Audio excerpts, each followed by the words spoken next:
Yeah, thank you, Representative Pignatelli, for being here. Really appreciate it. And I asked Representative Pignatelli just to say a little bit about who he is prior to us starting. So before our speaker calls the meeting to order, I do want to just turn it over to you. No, thank you. Representative Pignatelli. No, thank you very much. And first of all, call me Smitty. Smitty. I don't get hung up on titles, and I never have, and I just want to be Smitty. So it's good to be here. Thank you very much for the invitation. Your teacher gave me kind of a crash course on what you guys have been doing this summer, and it's actually very, very exciting. So I always love coming into schools to talk to the young people because politics today is very frustrating. It's very controversial, but I think you are the future leaders of our not only our community, but our county and our country.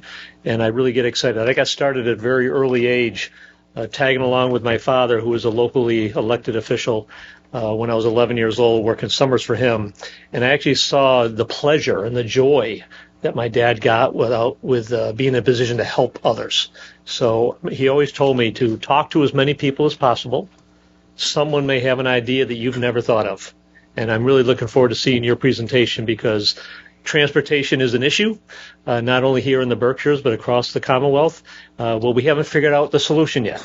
So maybe you guys have an idea that we've never thought of, and I welcome that opportunity to talk to you guys and listen to you, and maybe you can educate me.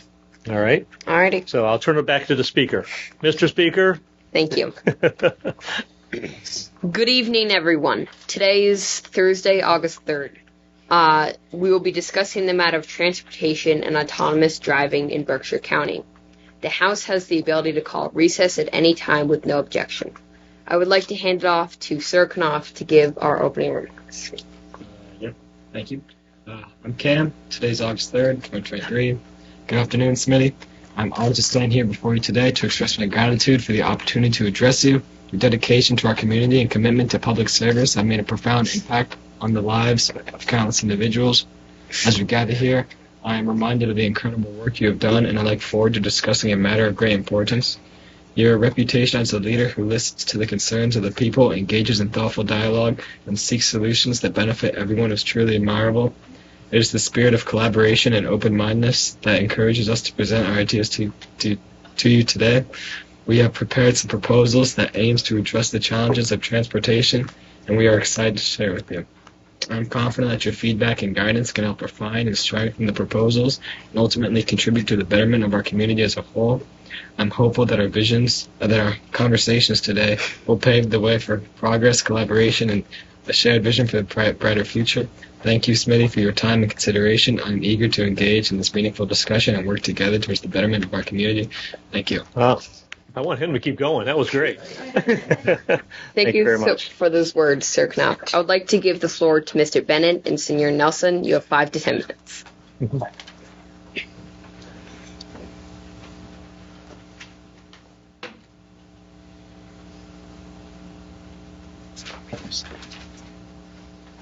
Welcome, Representative Pignatelli. We thank you for joining us today to discuss the future of transportation in the Berkshires, and later on Massachusetts as a whole.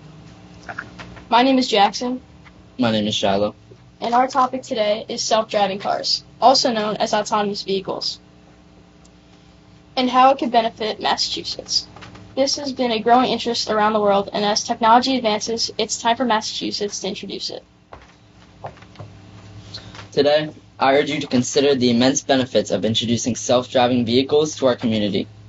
Embracing this new technology will not only enhance safety on our roads by reducing human errors, but it will also open doors to new economic opportunities. By attracting innovative companies in the autonomous vehicle industry, we can help them test their cars in sudden weathers and at the same time become a hub for progress. Some self-driving cars use sensors, like radar and LiDAR, and others use cameras to perceive the environment. Advanced algorithms and AI then process this data to make real-time decisions. Machine learning improves their driving capabilities over time. The result is safer, more efficient, and accessible transportation for all. It is important to note that Teslas are not fully autonomous, and the LiDAR self-driving cars are not available to the public as of right now. We're mainly talking about the benefits and speculations of what could come from this technology. Pros and cons of self-driving cars. They are very energy efficient and they will also reduce CO2 emissions. They are fuel efficient and they will help the elderly and disabled travel safer. It has more transportation to the Berkshires and it will reduce the accident rate. The cons are they are expensive to afford these cars. They're not intuitive and some people will not be used to the learning curve once it gets introduced, and they're still somewhat untested.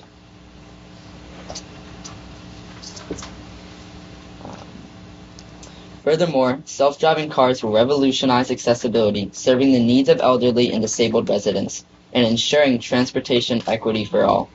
Additionally, these vehicles can contribute to a greener future by optimizing fuel efficiency and reducing emissions. By embracing self-driving vehicles, we have the chance to lead in innovation and create a lasting legacy and shape a brighter future for Berkshire County. Thank you for your time and consideration. Great. We're now open to questions.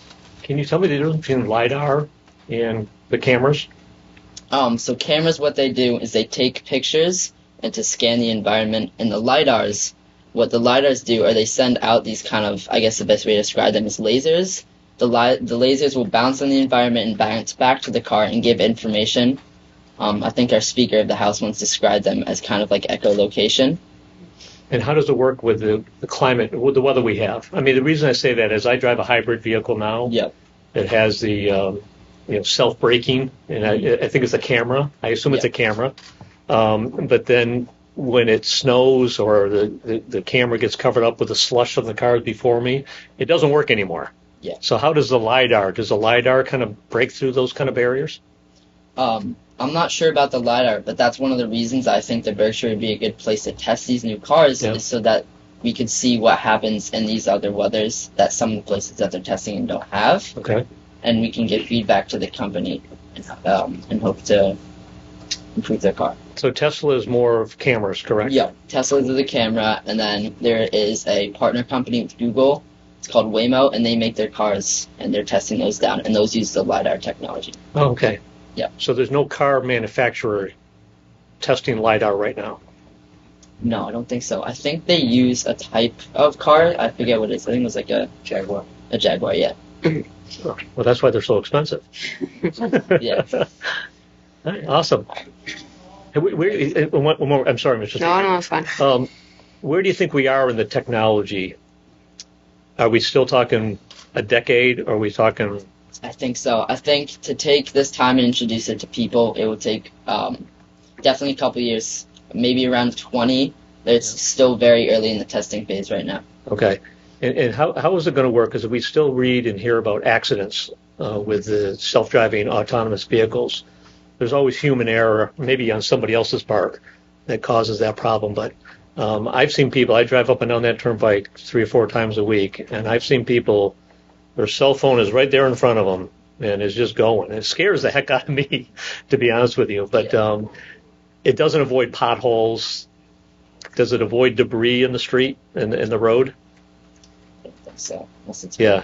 So I think we have more work to do. Yeah. But I think the idea that we're researching it, I think, is really important. Yeah. I think it's important for us to take our steps forward right now to start accepting this technology, and in the future we can be ready to. And the last question I have is on the elder. That was really an interesting thought. I've never heard anybody talk about the elderly transportation. I thought that was a very interesting concept. How does it work? If I get into a LiDAR car, do I just program where I want to go?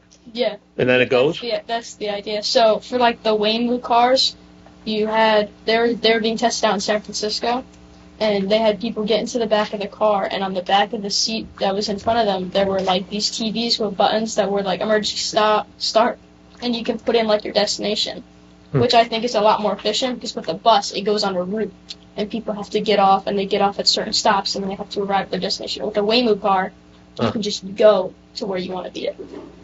So how does it? So that helps elderly get, if they can't drive. Like my mom and dad, they passed away a few years ago, but they both struggle with their eyesight. So could someone who has weak eyesight get in and program this thing and take me to the doctor's office? Yeah, of course. I believe so. Wow. Interesting. Okay. Do we have any speaker? Yeah, you talked a little bit about Waymo driverless vehicles. Where are they being tested now? Well, as of right now, they're being tested in San Francisco, Los Angeles, and California.